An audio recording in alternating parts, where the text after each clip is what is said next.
It's the Fulhamish podcast, your independent voice of Fulham FC. My name's Sammy James. Welcome to the show. Today we're going to be looking back at Friday night's 1-1 draw against Wolves at the Cottage in the Premier League. Not the best performance, but we came out of it with a point. And Manor Solomon, King Solomon, his third goal in 3 games, saved the night for Fulham. And overall, an all right point against an improving team. We'll also look forward to Tuesday night's FA Cup match against Leeds United. We will no doubt discuss ticket prices, as I'm sure you might expect. And we've got a load of your questions to get through before the end of the show. And I've got a great panel with me here today on the podcast. First of all, Farrell Monk, hello. Hello, Sammy. Hello, everyone. Good to be back on. Next up, a Fulham man who is very nice, cordial, ducky, fair, friendly, good, kind, lovely, okay, superior, swell, and welcoming. Excuse me, sorry, I just swallowed a thesaurus. It's Cam Ramsey. Hello. How's it going, Sammy? You're right. And finally, making not her debut on the podcast. She has been on before, but I've never had her on the podcast. It's a debut for me. Elizabeth Barnard. Hello. Hi, everyone. Is everyone all right? Yeah, very good, thank you. Great to have you on, Elizabeth. We've been wanting to get you on back on for ages. You came on after the you reviewed the Fulham women's game back in December, and you were so awesome. We were like, we've got to get Elizabeth back. We've got to find a date in her diary. So I'm really glad we could get you back on. Yeah, excited to be here. Yeah, this is now the second podcast you contribute to, because I hear you on the Football Clichés podcast most weeks, Adam Hurrey, referencing something that you said in some way. So you're really spreading your podcasts well. But yeah, lovely to have you on, Elizabeth. And not a bad game to look back on. A decent point against Wolves. Farrell, what were the best 3-word reviews that came in after Friday's draw? So, obviously, in the last 3 weeks, Manor Solomon has been dominating a lot of the thoughts. So we're having a lot of Manor-related puns in. I don't think we've had Mind Your Manners yet. So that's from Chicago Cottagers. As you know, Sammy, I like to throw in a bit of a rogue one now and again on the 3-word reviews. So keep them coming in. I just really enjoyed D4NDB's knobhead in H3. I don't know if he's talking about himself or someone he sits near. Ian Barrow boys still above Chelsea. Got to get that one in there. Keep that one coming in every single week. Some Palhinha related ones. John Ormondroyd, he's done a few before. Palhinha's paternity leave. I really liked that one. Nathan Max Palhinha's fortnight holiday. I hope he's going to do something nice in the couple of weeks he's going to be out for. Dale's referees Palhinha obsession. But I'll finish off with a wonderful one from our friends Jack and Loz with Manna from Heaven. It's a bit of a niche one, but I think it's fantastic. Nice one. Thank you very much for all your 3-word reviews. My mind is racing at the knobhead in H3. I mean, is that like I sit in H4, so he can't be talking about me. I don't know. Unless he's got his... Any of you guys sit in H3?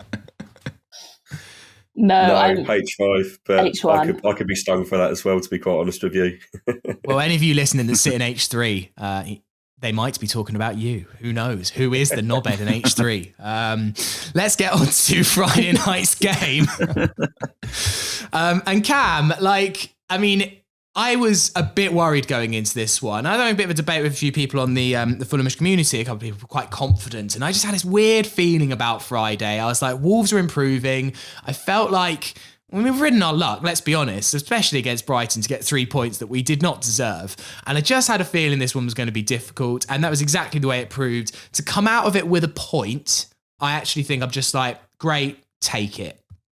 Yeah, of course. Before kickoff and in the lead up to the game, you had that weird pity feeling in your stomach where you kind of felt like our comeuppance was on the way, and we were kind of angling ourselves towards either a very, very heavy defeat or a quite lacklustre draw. Luckily, it wasn't necessarily the lacklustre kind. It was a very, very entertaining game in its own right, but it was a tale of two halves, really. Wolves came out the blocks firing, and we barely got out the traps ourselves. And it looked like, barring some absolutely unreal defending from Tim, Riemann as a Diop, that they could have found themselves, 2 or 3 goals up at the break. So we can count ourselves lucky for that. And that was the overriding positive from the first half, definitely. They just looked so well drilled, and it looked like every time they attacked, they were going to cause us major problems. And luckily in the second half, obviously, Silva inserted rockets up rectums and got the boys firing again. And it was a stark contrast, really. And it's good to see Fulham with a bit of resurgence and resilience as well. And we absolutely dominated proceedings in the second half. So it kind of went both ways for both teams. I don't think either side really got a good foothold and stranglehold on the game, and neither side really took advantage of it either. And I was sitting there with the lads around us, and we all looked at each other and we said, this is a very, very good point if we get away with this, and it's something we can work with as well. So hats off to Lopetegui and Wolves. You know, it's going to take a while for him to implement his style and to get them really up and running. And they encountered the Fulham squad, which has done so well in the last couple of weeks to get themselves to where they are at sixth position, knocking on the door of the Champions League, dare I say, Sammy. So who knows? You should dare to say it. A few people weren't very happy with that, Cam, but hey-ho, we move. Elizabeth, the expected change was Vinicius coming back into the front line. The Bobby De Cordova-Reid experiment didn't really work at Brighton. And my word, I haven't seen a footballer as frustrating as Carlos Vinicius for such a long time. I'm willing him to do well. Just throw yourself about a bit more, man. The thing that I think Mitrovic does that what Vinicius doesn't do, Mitrovic doesn't win every header, because you're not going to win every header because you might not be in the right place for it. You're also coming up against very good centre-halves that throw themselves about. But even if Mitrovic doesn't win the header, he makes life difficult for the defender by putting his body in the way or just being a nuisance. And Carlos Vinicius just isn't doing that. If he realises, I can't get that header, he just kind of goes, can't make that one. And whilst once in a blue moon, if you're really not going to get there, yeah, okay, you're just going to have to let it go. But you just want a bit more out of him because the raw qualities are there, and he had 2 good headers in this game, and on another day he could have had a couple of goals. Yeah, I don't ever want to knock Carlos Vinicius because his winner against Chelsea was one of the best moments of my year. But having said that, sometimes I feel like I'm watching him playing football and he's trying to do what he thinks he should look like. He's how do I phrase this? He's trying to do something because he thinks it looks good, but actually it's not having much impact on the game. He'll go and try and block a pass or something, but he'll only half put himself into it, just to be like, well, I did kind of try, but he's not really getting anywhere with it. But having said that as well, Jose Sa is a great keeper, and if he hadn't saved a couple of shots, we would be talking about Carlos Vinicius very, very differently. And I'm still generally very, very pro him. But he is quite frustrating to watch at the moment. As is the life of a striker. Faz? Yeah, I think that Carlos Vinicius he's not going to live up to be Alexander Mitrovic by any stretch of the imagination. Is he as good as Alexander Mitrovic? No, we can all agree on that. Is he better than he was at the start of the season? I would say absolutely yes. However, I think Wolves exploited the fact that it was Vinicius or going to be Bobby Reid up top. And they played with a system that sort of played into that in a way that what they did was, I know that Jack Collins talked about how Wolves recently have been sitting back and trying to play on the counter, and they completely flipped that on their head on Friday night by pushing us really high up and just basically saying, well, try and hit it long and see what happens. And obviously Vinicius wasn't up to the task of being that target man and was routinely beaten in the air by Craig Dawson. And it really, really worked for them, really. And there was a couple of other occasions when especially he wasn't really linking up as well as he would do with some of our wingers as well, where there was a couple of points, especially in the second half, when Willian beat the man on his side and was expecting Vinicius to come short for it, and Vinicius automatically just ran away trying to find that space and try and get into the box, which is not necessarily how we play when Mitrovic is there. And then there was a break in play when there was those injuries, and you can literally see Willian going, come towards me when I've got that space. I need that link up play. This is how we this is how we're going to get forward.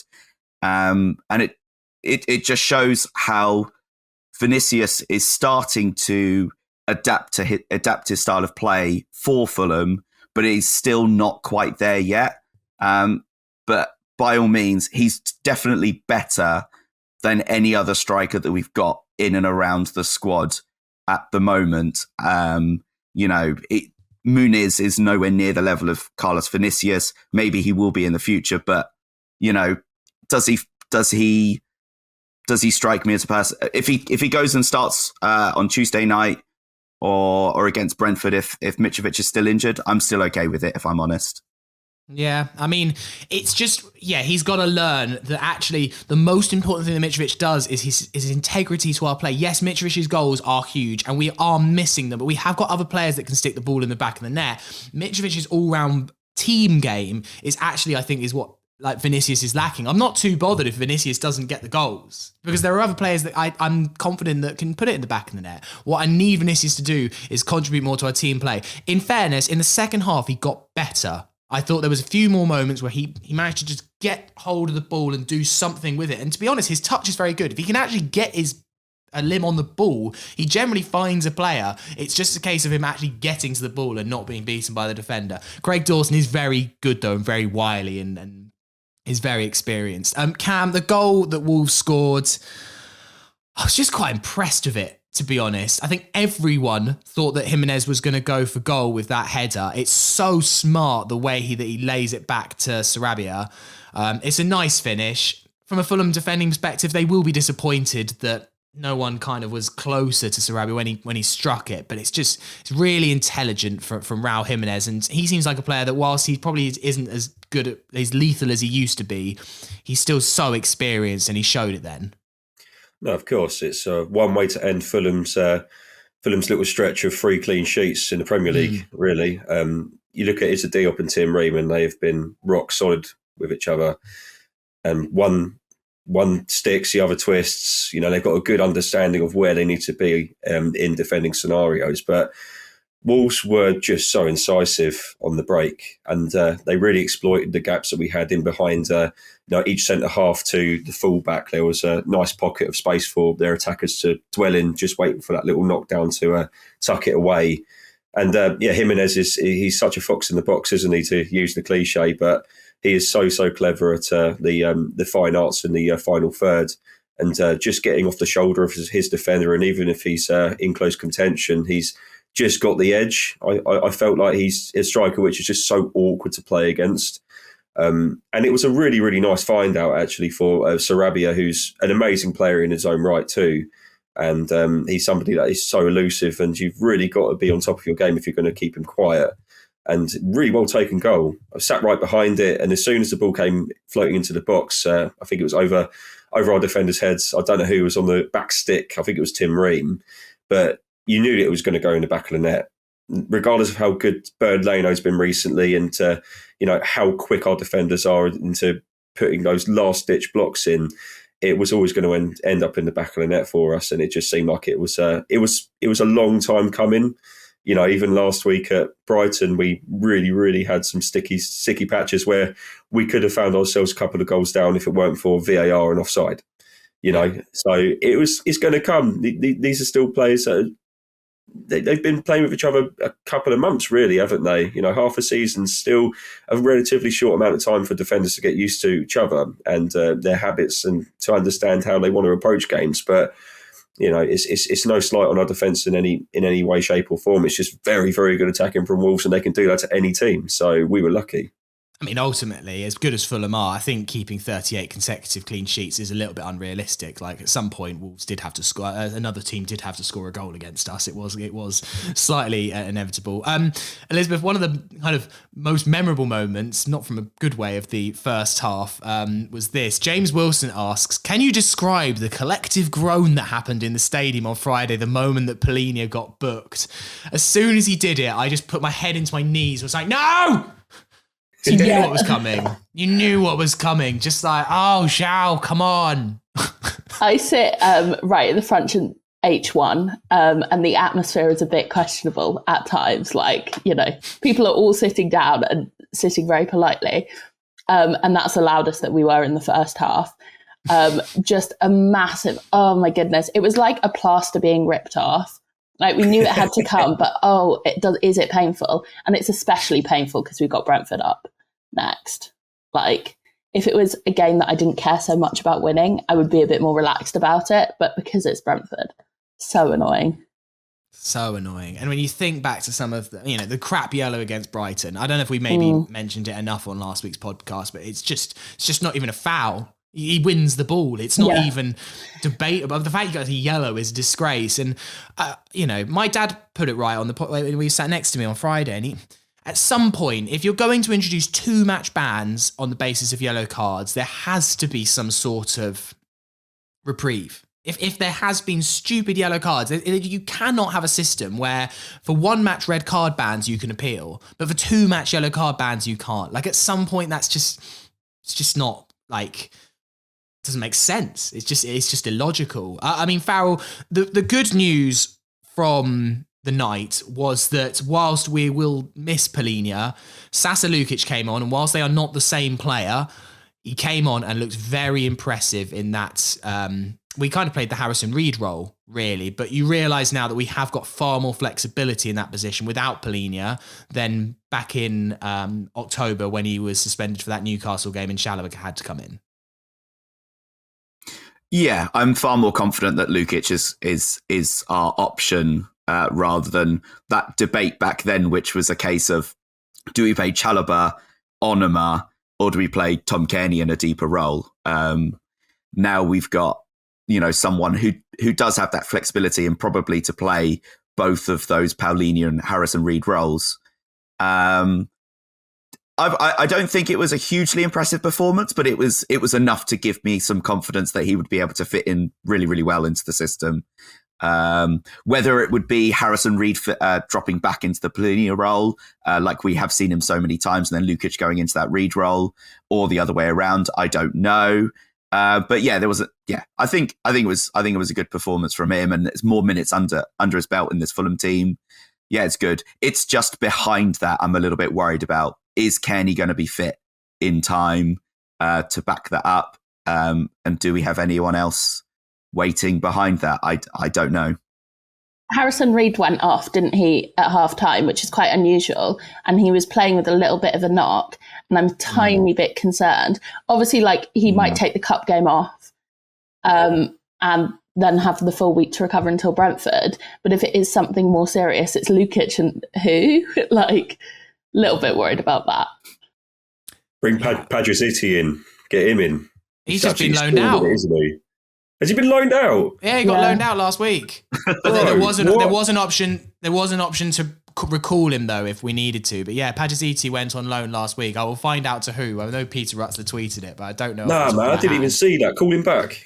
No, that's ridiculous. No, it is an interesting one. What we do. I'm going to hope though, Elizabeth, you're right, that it would make sense for me that you play Palhinha and Lukic together in the cup, give Harrison Reed the rest if he's got a knock. Obviously, Palhinha is then going to miss Brentford and Arsenal, and then hopefully you can play Reed and Lukic. Maybe Cairney's back by then, although the fact that he's got something on his foot, like one of those big boots on his foot, makes me think that him being back for Brentford feels optimistic at best. So yeah, all of a sudden, actually, we've got a bit of a injury, not crisis, but certainly one more injury, and then I think you are, or suspension or whatever, then I think you are starting to border on crisis. I slightly disagree with Farrell that Lukic wasn't impressive. I thought he was brilliant, and I actually thought he felt like a bit of a Tom Cairney. Didn't give the ball away very much, very good passer.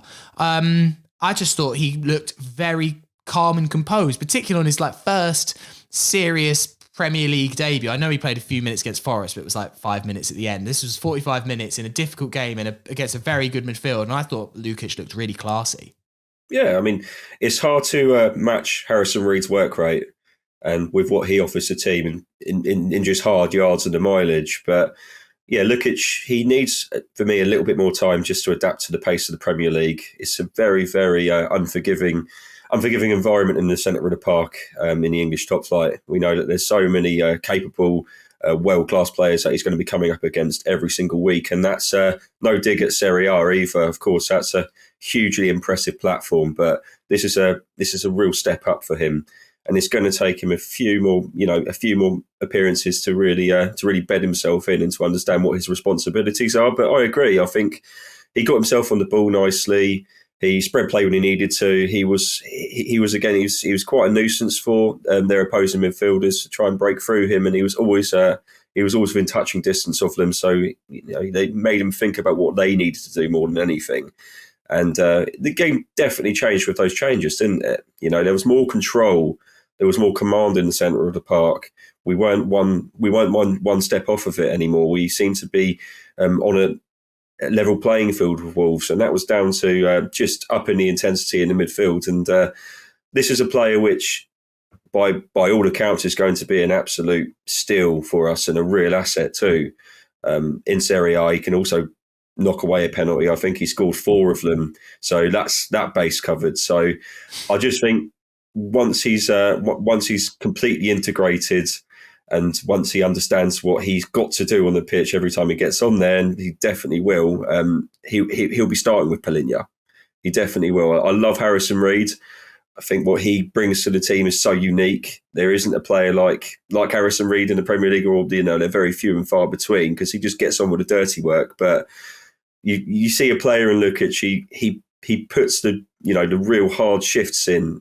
He's seen it for Torino, but he's also got an eye for it as well. He's quite a creative player, and very, very Kearney-esque in his own right. So, I was impressed with him. I've got no grumbles with him at all.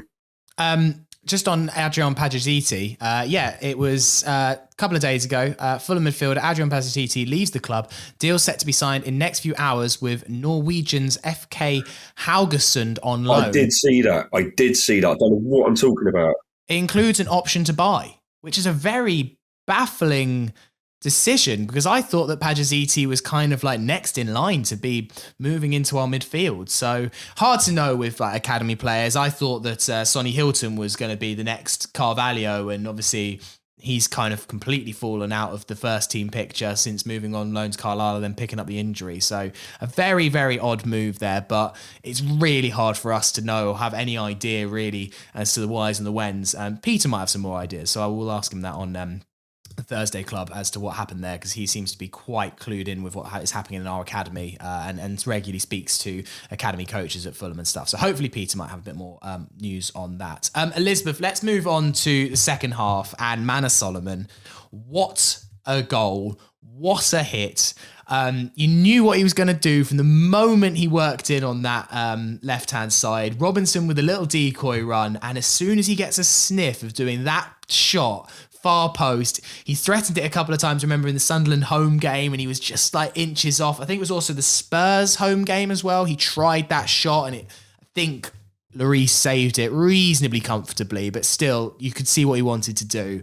Now he's really got his shooting boots on, and what a player we have on our hands. 3-3 is an incredibly impressive return. Yeah, unbelievable. I thought it was going wide, and I was like, no way is he hit it from there. And then it hit the back of the net, and just like everyone went insane around it. It was amazing. I was so excited by him. He added such a tempo to the game when he came on, really increased. I sit in H1, so I see a lot of Anthony Robinson in the first half. And that means I have a real love-hate relationship with him. But like the idea of the potency of Anthony Robinson and then Manor Solomon in front of him, and the pace of that, it just excites me so much. Obviously, I guess there's the question about whether he should be starting. I'm not 100% sure, because he works really well as a super sub. But yeah, what a player. Like, it's absolutely criminal we don't have him on a permanent deal. We need to get that sorted ASAP, really. Yeah, we really do. I mean, Farrell, I can't remember too many players like this that every time he gets the ball on that left-hand side, I'm standing up because I know something's going to happen. I'm on the edge of my seat, and I love those players. And he's the first one I can remember in a long time. Look, Harry Wilson's a great winger. Cabano has those moments where you think he might do that. But Manor Solomon, it seems like every time he gets it, he is just tying fullbacks in knots. Yeah, the one that springs to mind when you talk like that is Luis Belmonte. Really, I remember seeing him for the first time and just thinking, what an absolute live wire we've got, and how much he terrorizes opposition defenders. And you can see them as soon as he picks up the ball, Manor Solomon, you can see the defenders backing off. They are scared to commit, and we're reaping the benefit. I think Elizabeth is quite right in saying that we're not entirely sure whether he's ready to start, because he did tire a little bit towards the end, and his potency was falling off a little bit, and that kind of ties into some of the comments that Silva was making afterwards, that he's saying that he's still not fully fit, and he's only probably ready now for a 60-minute game, whereas Manor Solomon also gave a post-match interview after the game and said how he's itching to start, and that's just some of the man management that Marco Silva's going to have to do to sort of integrate some of these players into the team and keep them all happy. But yeah, I mean, if he's starting on the bench or he's starting on the pitch, I'm sure he's going to be still very, very good for Fulham, really. Yeah, I mean, I guess, Cam, it's tailor-made for him again to get a cup start against Leeds. You'd have thought that seems nailed on, and then probably it'd be going back to the bench for Brentford. And then, the international breaks looming. There's probably time. Solomon's going to be starting within a month, isn't it? But I think Silva's wise to just use all of his wingers nice and sparingly. Harry Wilson's getting cameo minutes now. The only one that doesn't seem to really be in the picture at all is Dan James. He can't get a sniff. But when you've got 4 wingers like that ahead of you in the pecking order, then it's not looking good. But yes, Solomon is just sublime, and I just, as I said, Liz just says, I really hope we can sort this out quickly in the summer with his deal. I mean, I remember speaking to Peter about this, and he seems reasonably confident that Fulham will keep Solomon, we're in a very good position. It does. We said it in the summer though. What a shame that we just didn't take up that option for 7 million that we had. But I'm confident that we will get this one across the line, and he owes us a little bit for all of the kind of sticking by him through his injuries and stuff. Not that anyone owes anyone anything really. Ultimately, he's a footballer and he will go when he wants to go. But I don't know. I've just got a good feeling on this one.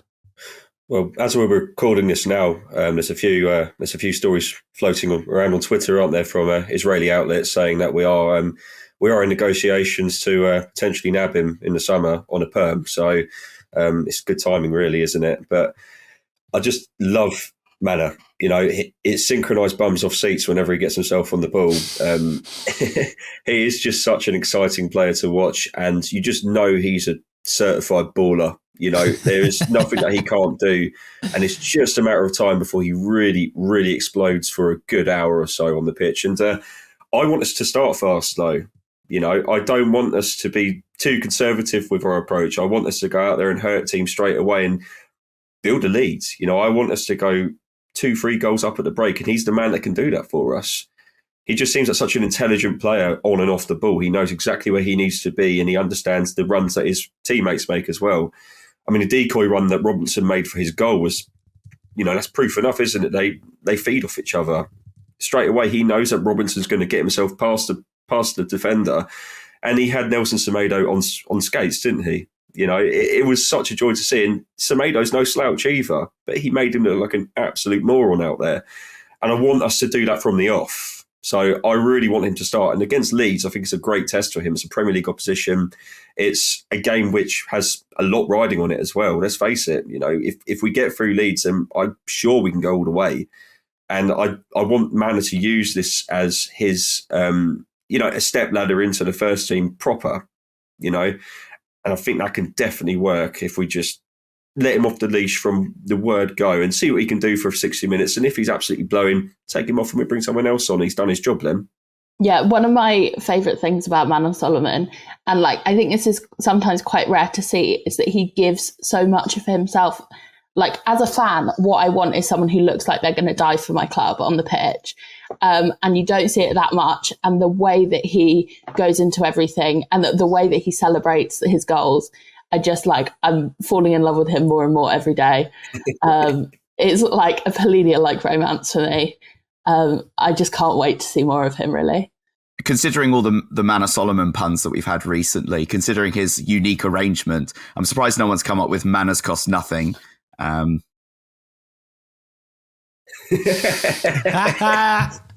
Love it. Very good. Very good, Farrell. Oh, I love it. All right. Fulham nearly had the opportunity to win it late on. I think really I felt like we slightly ran out of steam a little bit towards the end. But Vinicius' header, I saw a couple of people saying, Mitchell would have stuck that away. I'm not 100% sure what more Carlos Vinicius can do there. He's got it on target in the corner-ish. I class that as a good save, not a bad miss, personally. I mean, it's the only time he really jumped higher than 20 centimetres, though, isn't it? And you see Mitrovic, whenever he's contesting a header last minute of the game, 5 yards out from the target, he throws everything he's got through it. And maybe it's just a case of Vinicius not being as physical as Mitrovic, and we all know that's the case anyway. Yeah, I mean, what more can you say? It was a great save from Jose Sarr at the end of the day. It was goal bound. If Jose Sarr was maybe a yard to his left, it would have definitely been nestling. But I still feel with a little bit more intent, a little bit more power running through his neck muscles, and definitely would have found the winner. And he wouldn't have got the tirade that he has received since. To be quite honest with you, we just want more from him. And I'm not sitting here. I'm not trying to iron him out at every given opportunity. I just don't see a very capable striker in him. That's all. And I'm going to leave it there. I'm going to leave it there. Strikers Union over here. I know what it's like to miss a few in front of goal. I'm going to stick up for Carlos Vinicius. Oh, I know, Sammy. Oi. I know. You can tell there's a frustrated winger down there in Karen Ramsey. It's fed up a striker's not putting the ball in the net after great crosses like Kenny Tete's. I mean, Elizabeth, with our position in the league, another point, now on 39. If anyone was in doubt that we're going to stay up on 38, are they any more secure now on 39? Who knows? And the weekend's results haven't been too bad, really. Liverpool only picked up a point at Palace. Brighton and Brentford both not playing because they were supposed to play United and Newcastle, Man United and Newcastle United, respectively, who are both in the Carabao Cup. I mean, we obviously need wins. We've got tough games coming up, but all in all, it's just avoiding defeat for me, really. There's going to be games that we're not going to win. We don't pick up too many draws, actually, which has been a positive this season. We do tend to draw out wins rather than draws. But yeah, a point against a good team. Overall, I'm just kind of happy with it. How are you? Yeah, thrilled. Obviously not with that result, but if you told me we'd get 4 points from Brighton away and Wolves at home, I'd be delighted. And it's a real, it's like chalk and cheese in comparison to last time we were in the Premier League. Don't know if anyone remembers Wolves home then, but we were sort of in front of goal, trying to score, couldn't score, Cavallero up top, and then in the 94th minute, let Traore through to score the winner. And that was the moment I remember lying on the bed afterwards. My boyfriend came and poked me and was like, "Are you all right?" And I'm like, "We're going down." I went in now going into games and being like, it's really nice. A draw is not as deep as it was. Everything can be good. I'm just thrilled. I'm so happy to be supporting the team at the moment. Yeah, speaking of that game, Elizabeth, I love how football clubs will always post a good old game against a certain team just before, get your juices flowing and stuff. And Fulham posted the 2-0 win that we had over them in the Jukanovic promotion season. It was obviously a great night. Cesc scored, Mitro scored. It was brilliant.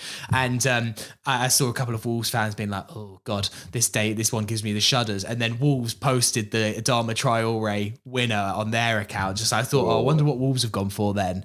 And just looking at it, and I was like, I have mentally compartmentalized that out of my brain. That didn't happen in my eyes.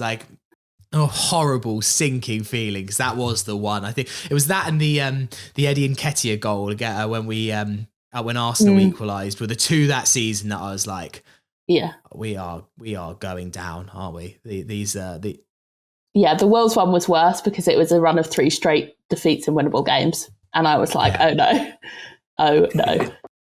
All right, we'll take a break there. Afterwards, we'll get into some of your questions. Part 2 of the Fulhamish podcast. Sammy James here. I'm joined by Cam Ramsey, Farrell Monk, and Elizabeth Barnard. Thank you to everyone that continues to support Fulhamish in the Fulhamish community, which just helps fund the podcast, keep everything going, keep everything on the straight and narrow. We hugely appreciate all of you who are in that community. If you want to join us, hit the link in the description of this podcast. It's $4.99 a month. It helps keep everything going, helps keep the lights on, our articles, our videos, our podcasts, etc. But everything stays free. If you can't support us or don't want to, that is absolutely fine. All the details, though, on the Fulhamish website. And yeah, thank you to everyone who already backs us. That is hugely appreciated. Right, let's come on to some of your questions. Lots of good ones today. Going to start off with this one from Elliot Jeffords. Cam, coming straight to you, as you'd actually already replied to this on Twitter. He says, how much did we spend on this summer on a new option up top? You've already replied, 1 million kajillion shabu duba yen. Yeah, it's a very, very niche reference. A Dr. Evil reference, I suppose, isn't it? But I think I had one too many sherbets last night and probably got a bit too over animated on the old bird. It was only 7:15 when you sent the response. Oh, mate, I start early, all right? I start very early. So, yeah, I mean, how much was Vinicius? He's like 4 million quid, wasn't he, or something like that? About 5-ish, yeah, 4 or 5. Yeah, 4 or 5 million. I don't know whether that's good or bad value for him, really. Maybe we could have picked up someone maybe with a little bit more expertise. But yeah, I still think we need to be buying a player, a backup striker. In the Premier League, you've got to remember the Premier League as well, at least 10 million quid. You know, you've got to have somebody that can find the back of the net more regularly than Vinny does. So 1 million kajillion shabadoo, whatever it was, yen, is probably the right number if it equates into English money. So who knows? I was thinking about this, Farrell. Like, if we did qualify for Europe, it might justify a better second striker. As in, you would be able to give a better case to the second striker that you'll play quite a bit. You'll play in Europe. Mitchell won't play every game. He can't, we need to rest him and stuff. Like, that is one positive, I think, of finishing in the top 7. If we have Conference League games and stuff like that. And I don't think it's unreasonable to expect 2 high-level strikers. Once you've proven that you're a solid Premier League team, I could see why it was a bit of a gamble for Vinicius to sign for us in the summer. We could have gone down. He could have been a Championship striker. Once you kind of got that baseline of like, right, we seem like a fairly established Premier League team now, certainly for now anyway, obviously second season syndrome could happen. That's my only logic here, is that potentially could help Fulham in the summer. Well, you only have to look at teams like West Ham, who have been out in the Premier League for quite like a little bit and are established, and they were in Europe last year. And they have 3 top-level strikers in their books in Scamacca, Antonio, and now Danny Ings. That it shows the difference that it can be to convince players of that quality to come to certain clubs. Yes, we're right in saying that, you come up to the Premier League, it doesn't automatically give a license for us to go to every single backup striker who is of quality to say, come to us, we'll give you minutes. It might be attractive for them. So it is still difficult for, for the club to be able to get these players in. I still think that Vinicius is fine as a backup striker. I still think he does the job. Is he good enough to start every week? No, not at the moment. But yeah, we have to be here for 2-3 more years before we can get the sort of West Ham level of rotating strikers that we can do to be able to go. Mitrovic has, his scoring record after Christmas hasn't been that good. Other managers might actually say, well, I'm going to twist now and try out my other striker. We just don't have that option, do we? No. And Elizabeth, I guess the problem is that we do have 4 kind of senior, 5 if you include Luke Harris, striker options on the books, because you've got Mitro and Vinicius, you've got Rodrigo Muniz is out at Middlesbrough, who was not cheap. You've got Jay Stansfield, who is up and coming. He hasn't set the world alight at Exeter, but he's still obviously a very good player, probably more likely to end up being a winger. Then you've got Luke Harris, who can score.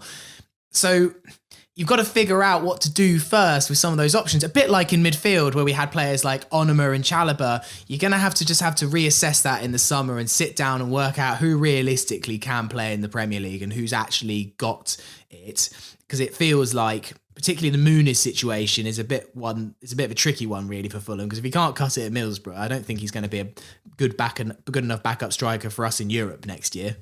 Yeah, the Muniz, I wonder if the Muniz fairy tale is over for us. I was so excited by him, but I don't know if he's gonna ever come back to Fulham and be that like backup striker to Mitrovic and, you know, start to make his way into the first team. I don't see it happening. I agree, it's a really difficult situation, and it is really difficult to convince someone good to come and play backup. Like, that's why I think Europe is kind of at the crux of the matter in this. Like, if we do get Europe, then we can say to our backup, like, you will play regularly. But if we don't, we're going to be trying to get someone good in and saying, like, you might have like 5 or so games this season and come off the bench a bit at the 80th minute, which isn't an attractive proposition. Like, footballers are footballers because they want to play football, you know? Yeah, and especially if they are Premier League level footballers. And exactly. I'm sure someone like, you know, Farrell mentioned the West Ham example. It was exactly who I was thinking, because I watched Match of the Day last night and watched Danny Ings banging a couple. Yeah. You know, penny for Mikel Antonio's thoughts this season. You know, suddenly he was a leading striker. Now he probably thinks he's a Premier League striker. Now he's third choice at West Ham. I bet he's keen to get out of there because he's like, I want to go play minutes. I'll go join.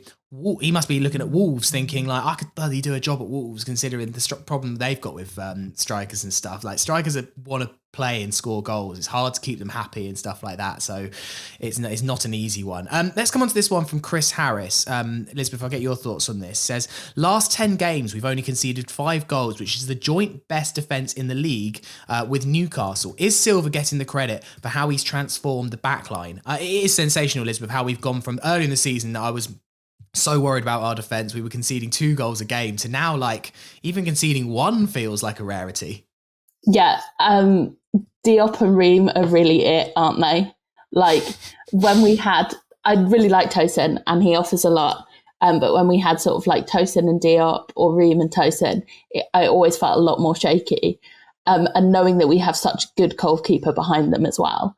Like, I never feel stressed when Leno's receiving a fast back pass or like when he's being closed down, because I just know that he's going to be all right. I know that Tim Ream can't go on forever, but like, why not, you know? Yeah. It's been so exciting. And I think it's been such a relief, because if our goals have dried up a little bit, and if they're dried up and we'd still be conceding 2 a game, we would be looking well down the table into the bottom 3, perhaps. It would have been really difficult. But yeah, it's definitely not talked about enough, because I guess it's not sexy and glamorous to keep clean sheets.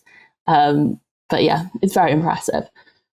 Also, I guess it's a case of, if you look at our defensive record overall for the season, it's still not incredible. And there's all these stats about XG against and stuff. And I think a lot of it's based off our first half of the season where we were pretty leaky. We gave up a lot of chances. And whilst that XG against is still not perfect, it's like improved so much. I think you can't compare Fulham from when we had, basically, it was when the fullbacks were injured, wasn't it? That was our big issue earlier in the season, and we were really struggling to keep clean sheets and keep things consistent. And also players like Diop were just being integrated and stuff. Now we've got a solid backline. I mean, it feels impenetrable at times. A couple of great questions here about Kearney. Jordan Forward says, obviously this is a different team without Mitro, but did anyone else expect to notice Kearney's absence so much? His control and vision has often made the difference in close games, and I think we would have broken the deadlock with him last night. I mean, Farrell, as I say, I think Lukic is kind of Kearney-esque. But yeah, it has been disappointing not to have that Kearney option on the bench, because he has been so useful for us. He's been so effective for us in that bench position. Yeah, I mean, me and my brother said exactly the same thing to each other in the second half on Friday night. I mean, he's more of a Tom Kearney standboy than me, to be honest. So he's going to mention Kearney at every opportunity. But yeah, like, especially when Wolves were trying to shut up shop and trying to protect their 1-0 lead, Kearney was probably the best person you could bring on in that situation. It's just unfortunate we just didn't have him at our disposal. And, you know, he might have, I can't remember him actually starting a Premier League game yet this season, but he's still been so integral to the success of the team this season as well. And yeah, I don't think that Sasa Lukic, although is Kearney-esque, as you're quite right in saying, he just doesn't unlock those small doors as well as the key that is Tom Kearney is. You know, he finds that space. He very rarely loses the ball in sort of pressure situations.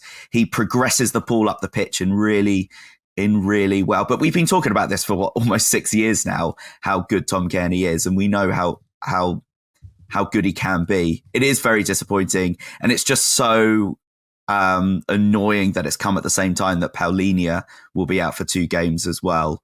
I hope that the magical boot he's wearing there are little gremlins inside massaging his ankle or whatever is wrong with his foot or anything like that. To be honest, I would gladly, I'm probably small enough to jump into that boot and do it myself. I'll offer up my services. Maybe the boot's made of that cheese that Felix Magath gave Brennan England. Maybe. Yes, maybe that's what that's what's inside the boot. Maybe it's magical healing powers. We've got 3 questions that are along the same line, which is about a weigh-in for Solomon. Terry Wildman says, can you see a way we can play with both Willian and Solomon? Marco says, though, he's not ready for 90 minutes. Fulham Catalonia says, who would you drop off the starting 11 to put Solomon in? And Jared Bernstein proposes, what do you think about Pereira as the false 9 with Solomon underneath? Which is quite a... that feels like Slavisa Kanovic kind of tactics there from Jared Bernstein.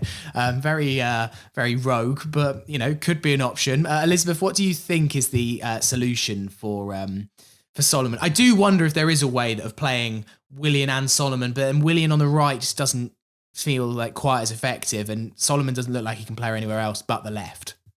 Yeah, I would still keep him, I think, as a sub at this point. I would obviously start him against Leeds. But what Marco is saying about him not being fit enough to play a full 90, I really believe. And I also don't think if we're chasing a game and he's tired out and it's 70 minutes and he's not giving much, and we bring Bobby Decker, I really like Bobby Decker-Reid, but if we bring Bobby on, it's not offering that attacking potency that we want to see, really. So I think he's best placed still on the bench. And when he can play a full 90, I don't know, it's difficult, isn't it? Because I don't want him to replace Willian, because I think Willian's fantastic. But potentially a rotation option, sort of 1 week, and see what's going on and see how Willian responds to being dropped as well.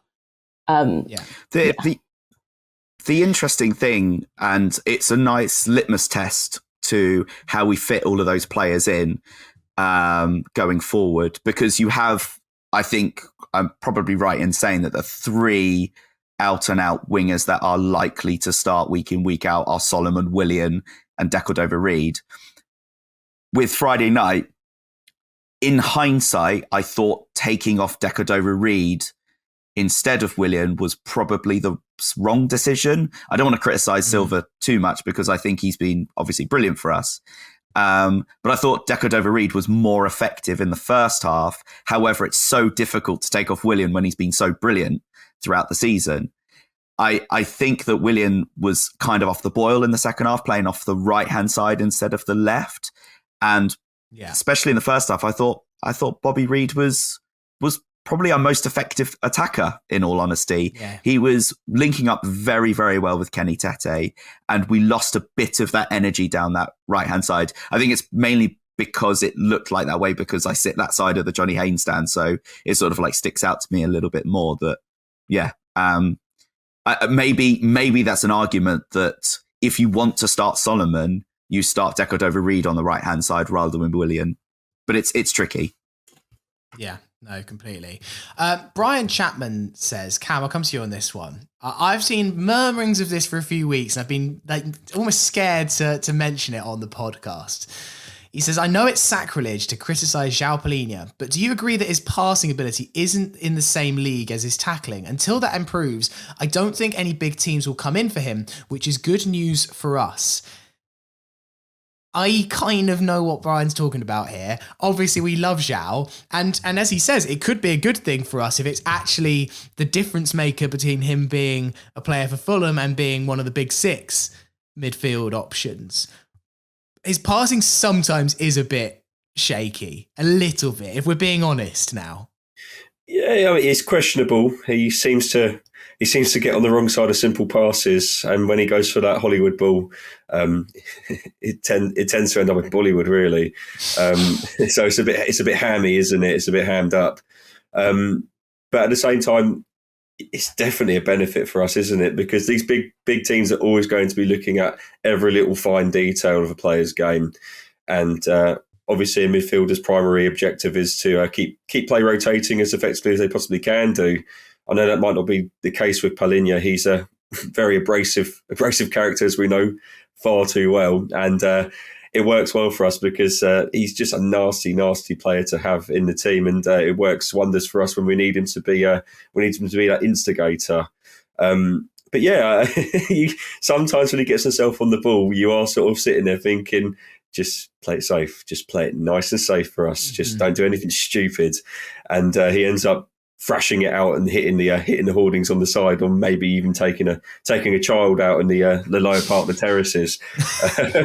So if it deters bigger clubs from coming in for him, I'm all for it. He can continue with a 45% pass completion rate or whatever it may well be in certain games. If it means that he continues to play in the black and white of Fulham, it's more than happy with that. More than happy. Yeah. I saw that he is the first player this season to notch up 100 tackles in the Premier League. He's now on 101, which is about 40 ahead of the next person. It is quite simply incredible how many tackles. You just cackle maniacally as soon as he sees a player's Achilles.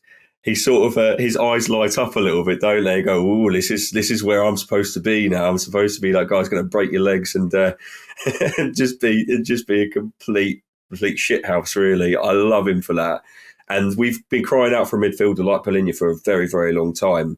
You know, somebody that is just he does the dark arts so well, and his passing might not be there, but I'm quite happy with him being as terrible as he is to opposition players, because it just it creates a little bit of entertainment for us in the stands, doesn't it? Really, I like seeing a player get hurt personally. So.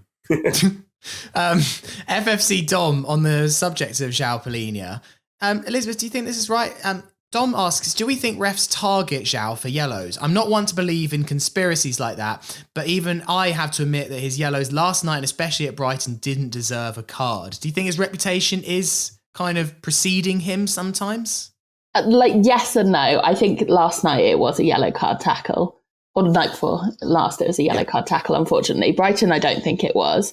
I do still think it's fascinating that he's the only player to have a yellow for celebrating with the crowd this season.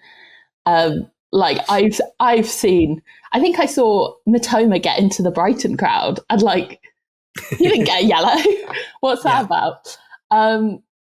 West Ham players will be completely immune from being, they can't get to the crowd at the London Stadium. Yeah. Too many bubble machines in the way.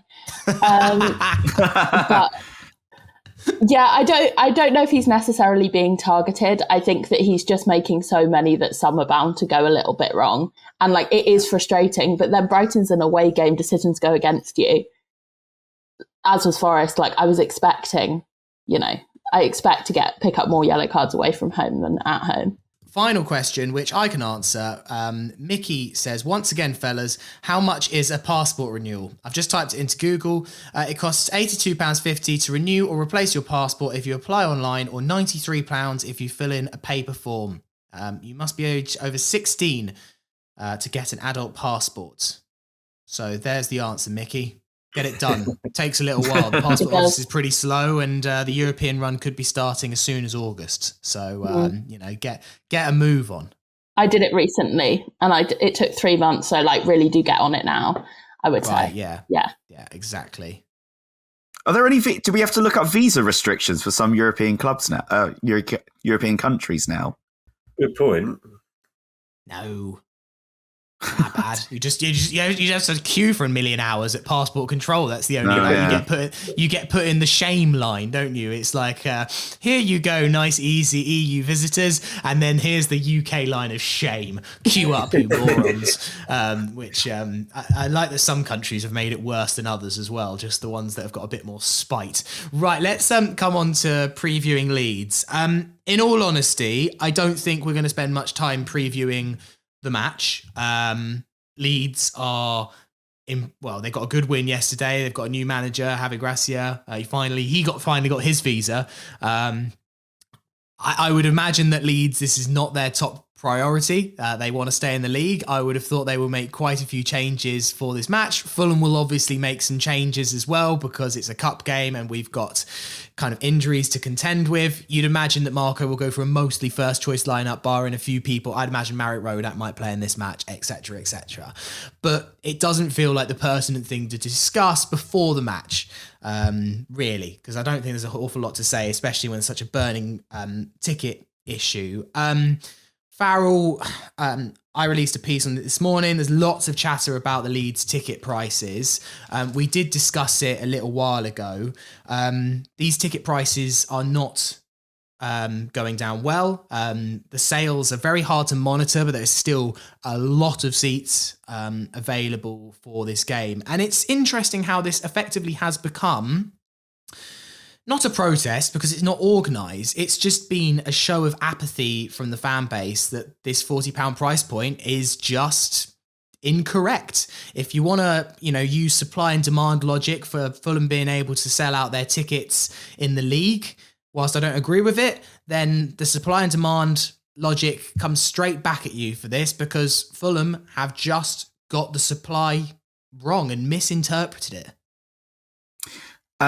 The club should be looking at themselves to see who created that apathy. This isn't just a case of what's happened in the Leeds game. This is a culmination of many years of the club going, well, if you want to come see us, this is how much it's going to cost. It's going to cost you to come see our club. Creating an atmosphere of not inclusivity, but more exclusivity. And they're now reaping the rewards of it in inverted commas. Because, if it was that over a number of years that the ticket prices had remained reasonable, then it creates that atmosphere of people, lots of fans, lots of newer fans, lots of fans who sort of are interested in Fulham coming to more games. And the more they come to games, the more it becomes habit. And, they come fully fledged supporters. But that's just not what we've had. Over the years, they've just been turned off by Fulham because of the ticket, mainly because of the ticket prices. And you think to yourself that then you think, well, because of that, they're not in that habit of coming to Fulham. They're not supporters anymore. We've decided to turn away those prospective fans in favour of the people who are mainly tourists or away fans coming to the ground instead. And because of that, it's just a culmination of what, all of that has created the situation that we have on Tuesday. The club were wrongly assuming that because of numerous reasons, mainly probably because the club are doing so well in the league at the moment, that they could charge the amounts that they could. And the reality is that they've been so out of touch with regular Fulham supporters that they just don't want to go because of the price point, and two, they just don't want to be exploited in that way. You only have to look at the fact that Leeds haven't even sold out. I mean, that's just when you consider that Leeds, who are renowned for saying we've taken 20,000 fans to a 1,000 seater stadium, are not even turning up for this game. Any supporter, if they asked us, would have told them that beforehand, but they're not willing. They're willing just to cover their ears and just say, but look at our shiny new stand. Look at that. Look how amazing it is. That's all they want to say, really. Farrell, the interesting thing is that I don't see you on Fulhamish representing the FST. You were on Fulhamish long before you were on the Supporters Trust, but lots of people know that you are also on the Supporters Trust and align you with that. Why did the club not do the meeting with the FST last week? There was a lot of people waiting for that meeting with eager anticipation to see what the club said. Why didn't that meeting happen? It seems from the outside hugely convenient. Yeah, and I can totally understand that for sure. I mean, it is first and foremost, it is horribly frustrating that situation has occurred with such a thing that's on Fulham fans' minds at the moment, and a lot of preparation goes into those meetings from people who are we are all volunteers in a way. We give up a lot of time and effort to prepare for those things. And it's not just the meetings, it's everything around it as well. So for it to be postponed last minute is not a good look. That's for sure. I know that the chair, Simon Duke, who was on the podcast last week or the week before, spoke to the club leading up to it. And he's more than satisfied about the reasons for it. The club did offer, to try and make alternative arrangements quickly. However, with, certain people not being able to be there, Alistair McIntosh couldn't make it, for example, then we're not going to get the conversations that we would like out of them. It's just no point having those discussions with not the right people there. Hopefully we can rearrange it quickly. But yeah, it's not a good look at all. Yeah. And I must admit, and again, look, I'm not trying to put you on the spot here as an individual. I think for me, I look at the Supporters Trust and I'm fully aligned with you. There's so much unseen work that gets done by the Supporters Trust. People email the Supporters Trust with individual queries, and often the Supporters Trust go out their way for free to fix those things. So I am fully acknowledging what the Supporters Trust does completely quietly, with no fanfare, with no look at us, look how great we are. I do think, though, when you see the fact that the Leeds Supporters Trust has condemned the prices, the Footballers Supporters Association has condemned the prices, and there hasn't been a single statement or tweet or anything from the FST on this, I don't feel like the Supporters Trust is sharing my views personally, and lots of other Fulham fans will feel the same way. Totally respect the Sports Trust, kind of got to stay kind of neutral amongst all viewpoints, and there will be some people that think the pricing is absolutely fine. Is there any reason that that like a statement or something hasn't been made, or even a tweet denouncing the prices? It's quite annoying because we've been talking about this and you can look up the meeting minutes, who if you remember, and we've been sort of talking about it for some time. Like, how do we deal with sort of things happen with the club? Should we release a statement? And we've been trying to sort of prepare for that for quite some time. We obviously just can't time it with the fact that the club absolutely slapping supporters in the face and whatnot. I don't necessarily have an answer, which is quite annoying, but I think we have a communication structure in place with the club, and we were going to take those things to the club to say, we've taken all the members' queries, we've taken all the emails, this is what we're taking to you, can we get a response from you? And we had all of that set up. It's just unfortunate with lots of timing that if it looks like that we're not angry about it, but I can tell you, we're all individuals on the board. We all share very, very highly charged opinions of the club, because we are football supporters. At the end of the day, it's an opinionated thing, and everyone thinks they're an expert. That's for sure. And yeah, we all have like this collective viewpoint, and I'm sure that there's a lot of people out there who understand that it's not just the board. We represent our members, but by proxy, we represent the supporter base. That we all share that we are, furious with the whole situation, and the club do know this, and that's the one thing that we can get from this. It's not that the club don't know that the fan base are angry. They know we're angry. We know that the supporters are turned off by Tuesday night. They are certainly know, as a result of surveys that we've done, that a lot of fans are no longer going to games as a result of their pricing strategy. And it harks back to, their response from a few months ago, that they said, well, there's no surprises. We know this.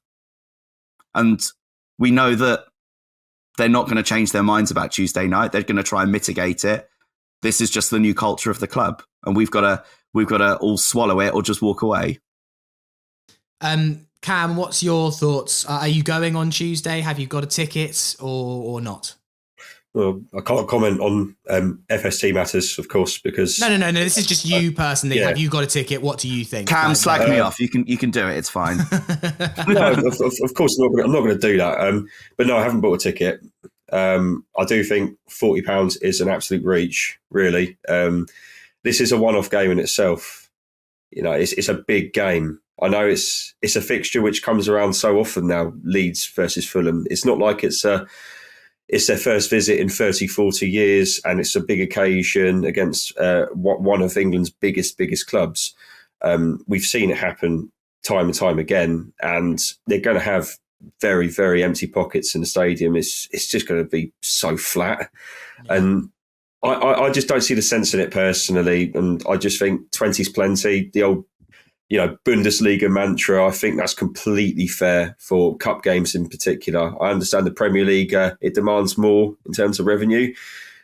But from my understanding, ticket prices, it's a drop in the ocean compared to what overheads are for a club and what they actually make on match days. It's a drop in the ocean. I just think, man, get a full capacity on Tuesday. Get the place going for a real, ding dong of a cup tie. It's just going to fall.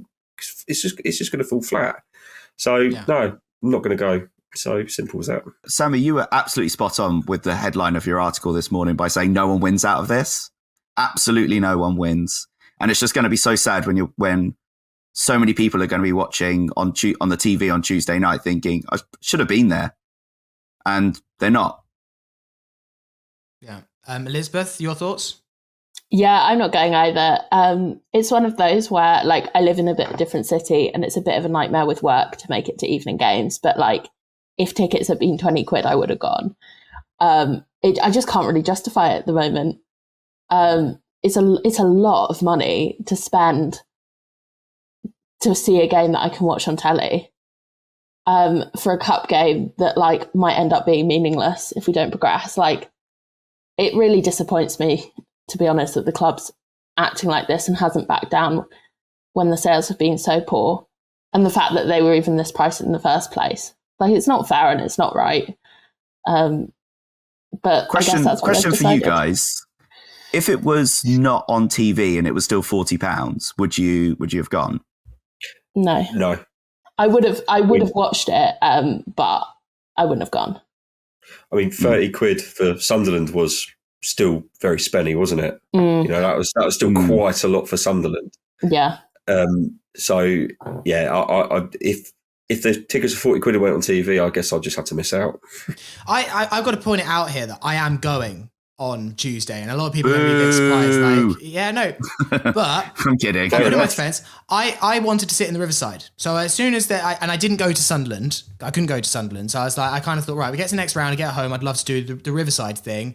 And my dad's over 65, so his ticket is 20, my ticket's 40, and my dad was nice enough to say, let's meet in the middle at 30. So he's paying 30, I'm paying 30. So effectively, nice. I've made myself a £30 ticket by kind of hook or by crook. I guess this is a thing that I want to say, is that there should be no judgment on either side as to whether you are going or not. If you've chosen not to go, I don't think you're any less of a fan. Absolutely not. I actually really respect a lot of people's principles on this. And I bought my ticket on the first day thinking a lot of people would eventually go. I didn't expect this to happen.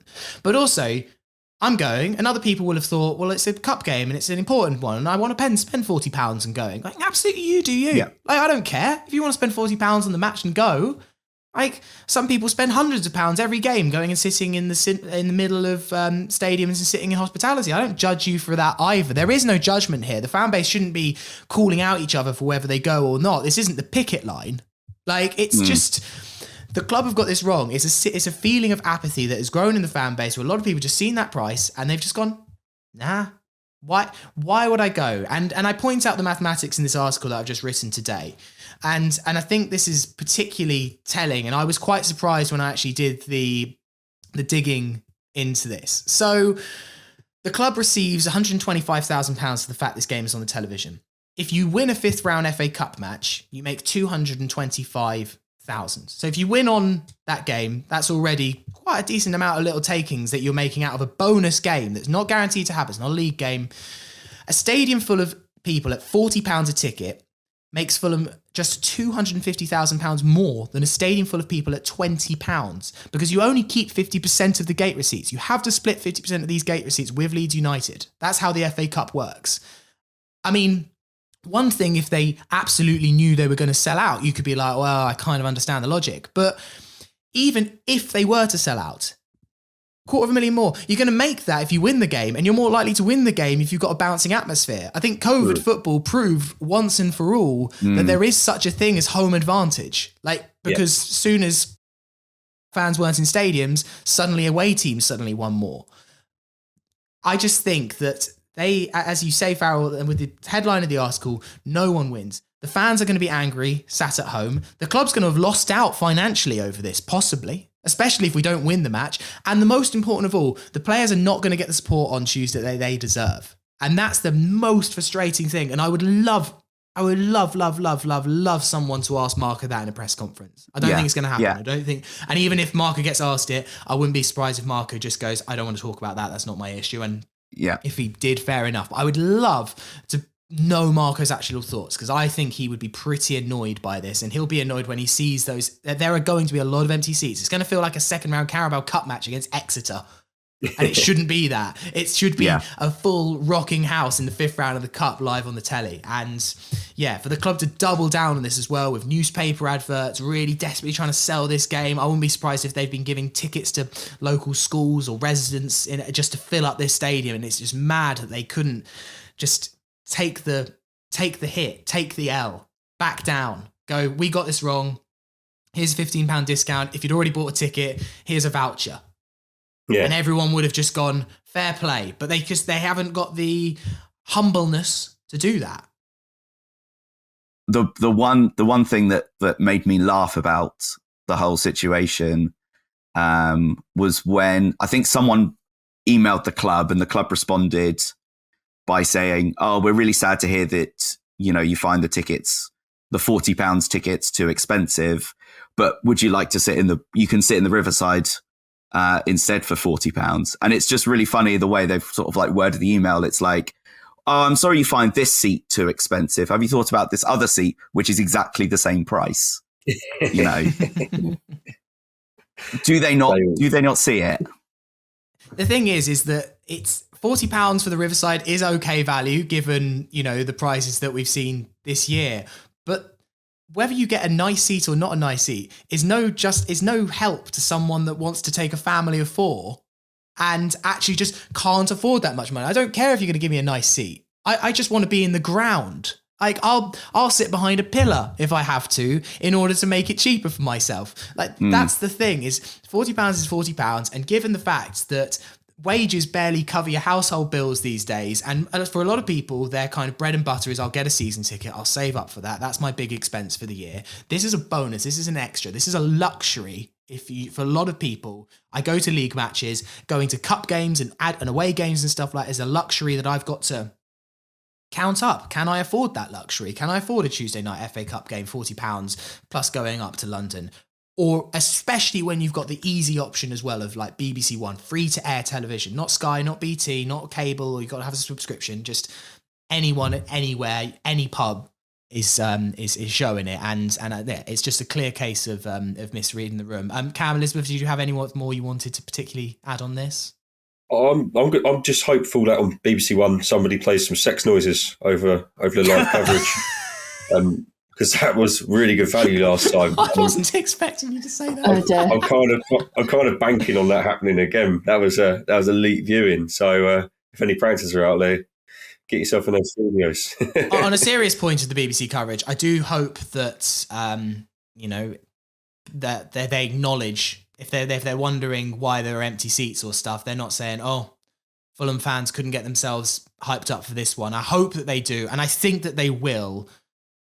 They look into these things, researchers and stuff like that, and so I'm hoping that some context is given on the television coverage, because otherwise, a lot of fans are just going to, around the world, they're not entrenched in what Fulham debate is at the moment. They're going to say, "Oh, Fulham couldn't sell out a 5th round FA Cup match," and I hope that they give the nuance to it, but they might not, in fairness. Elizabeth, did you have anything else you wanted to come on this? Just thank God I'm going to be able to double screen the second half with Love Island. Important to get my priorities in order. Oh my God. Yeah. What is it? Is it a double dumping or something like that? Oh no, every night. I'm very committed. Elizabeth, can you write us one of those speeches that they do when you're like, I could just imagine you in front of the sofa when they've got all the men and they're like going, "Oh, I choose this person." You have all the football clubs that lined up and you've decided to choose Fulham and you've got to describe why you've chosen that. "I've chosen this person because blah, blah, blah." Yeah. I love that they play in black and white. And they're just so genuine and humble and yeah. God, yeah. Every night in my flipping house at the moment. Anyway, that'll do for the Leeds preview, which wasn't really a preview. You certainly probably haven't gleaned much about what our tactics are going to be, what their tactics are going to be. But Vinicius Hattie incoming. Yeah. Hopefully the players on the pitch can just do the business and make this evening a positive one. I think that's what we can just all hope for. Right, that'll do for the podcast today. A very, very long one. Apologies if that annoys you. Most people seem to give the feedback that they like the long pods. So hopefully that's you. If not, apologies. Farrell, what would you like to name it? There were some very good suggestions, but I can't see past Jack and Loz's Manna from Heaven. Look it up if you don't know what it means. Yeah. Well done, Jack and Loz. Nice to have them involved with the 3-word reviews and naming the podcast. All right, that'll do for today. Thank you so much for listening. And thank you to my guest, Farrell. Thank you. Thank you very much. Cam Ramsey, thank you. Loved it, guys. Cheers. And Elizabeth, great kind of debut. Full debut, we'll call it. Well done. Thanks you. Thank you. I had a great time. All right. We will be back on Thursday. Should be myself, Jack and Peter. Haven't double checked. I'm sure they're around. Looking back at the Leeds United game and then previewing the big one, Brentford away in the Premier League next Monday. So have a great week, whatever you're up to. If you're going to the Leeds game, enjoy. If you're not going to the Leeds game, hope you can enjoy it on the telly. And yeah, have a great start to your week. Come on, you Whites.